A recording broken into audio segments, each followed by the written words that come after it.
किरातों का साम्राज्य एक संगठित गणनायक अथवा जनपदीय व्यवस्था पर आधारित था। नेपाल की पौराणिक इतिहास परंपरा के अनुसार किरातों ने लगभग 29 राजाओं के माध्यम से नेपाल घाटी में 1200 वर्षों तक शासन किया। प्रथम किरात राजा यलंबर माना जाता है, जो महान योद्धा और न्यायप्रिय था।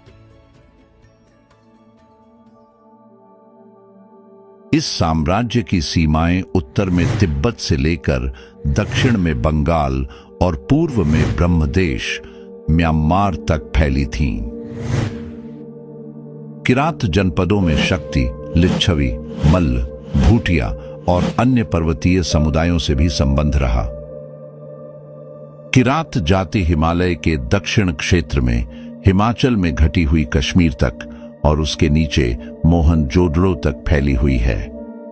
मनुस्मृति में कई अन्य अनार्य जातियों के समान किरातों की भी व्रात्य क्षत्रियों में गणना की गई है।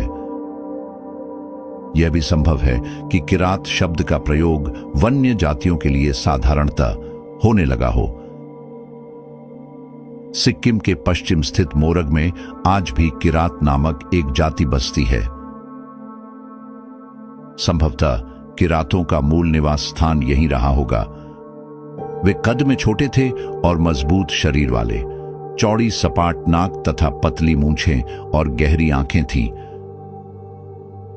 वे युद्ध की कला में अच्छी तरह प्रशिक्षित थे और बहुत कुशल धनुर्धर थे। विभिन्न प्राचीन पौराणिक पांडुलिपियों में उनका उल्लेख बहादुर योद्धाओं के रूप में किया गया है। किरातों का उल्लेख न केवल नेपाल की विभिन्न वंशावली में बल्कि पुराणों में भी मिलता है। वंशावली, पशुपति पुराण, नेपाल महात्म्य, स्कंद पुराण आदि जैसे स्रोतों से तथ्य पता चलता है कि किरात वंश ने लिच्छवी काल से पहले नेपाल पर शासन किया था। यह भी उल्लेख मिलता है कि बाद में किरातों को लिच्छवियों ने पराजित किया।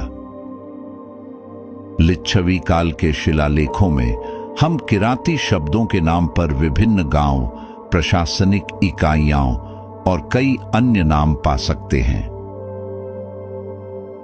लिच्छवी वंश से पहले और महिषपाल या अवीर वंश के बाद नेपाल में शासन करने वाले किरातों का संदर्भ विभिन्न पांडुलिपियों में पाया जा सकता है। यजुर्वेद तथा अथर्ववेद में इस जाति का उल्लेख पर्वतीय गुफाओं के क्षेत्र के रूप में आया है। किरातों को पहाड़ी तलहटियों से उत्तर की ओर भागने वाले आर्य नहीं, बल्कि मध्य एशिया के खश थे, जो मैदानों में काशगर, हिंदुकुश, कश्मीर और पूर्वी क्षधर और खरशाली में अपने खश नाम की छाप छोड़कर आगे बढ़ गए। वे किरातों की भूमि नेपाल तक प्रवेश कर गए। हिमवान के इन किरातों की जानकारी महाकवि कालिदास को भी थी। उन्होंने रघु किरातों को परास्त करने का उल्लेख किया है। रघुवंश में ही किन्नरों का उल्लेख मिलता है। एक इतिहासकार ने एक शोध लेख में सिद्ध किया है कि रघुवंश का यह किन्नर प्रदेश बुशहर के ऊपरी भाग में है, जिसे आज हम किन्नौर जिले के नाम से जानते हैं।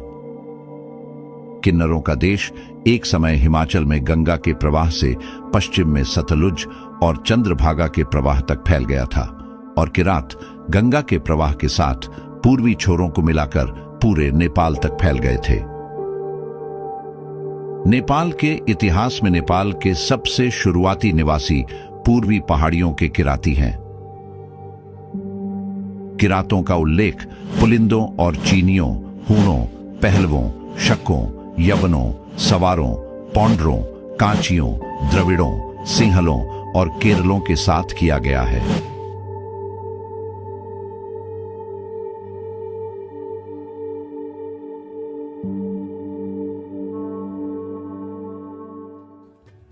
किरात समुदाय की राजशाही में कई राजाओं का उल्लेख मिलता है, जिन्होंने कुशलतापूर्वक न केवल शासन संचालन किया बल्कि विस्तार भी किया।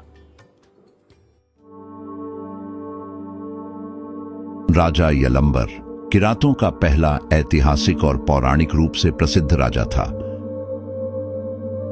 यलंबर एक किराती योद्धा और नेपाल में किरात साम्राज्य का पहला राजा था, जिसे उसने 800 ईसा पूर्व में स्थापित किया था।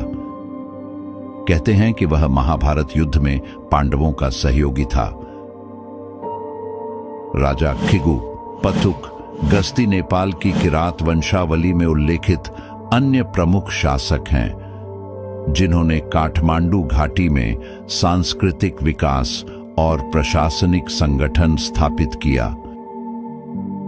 किरात में महिला शासक मंगराई का भी उल्लेख है। माना जाता है कि कुछ किरात समूहों ने थाईलैंड पहुंचकर वहां की राजनीति में भी भूमिका निभाई। किरात राजाओं की परंपरा में भूमि सुधार, वन सुरक्षा और आदिवासी संस्कृति का संरक्षण विशेष महत्व रखता था। पाल के पहले ऐतिहासिक शासक किरात राजवंश से थे, जिनका शासन करीब 900 वर्षों चला। नेपाल में राई, लिंबू, सुनुवार, याक्खा आदि जातियां किरात समुदाय की प्रमुख शाखाएं हैं।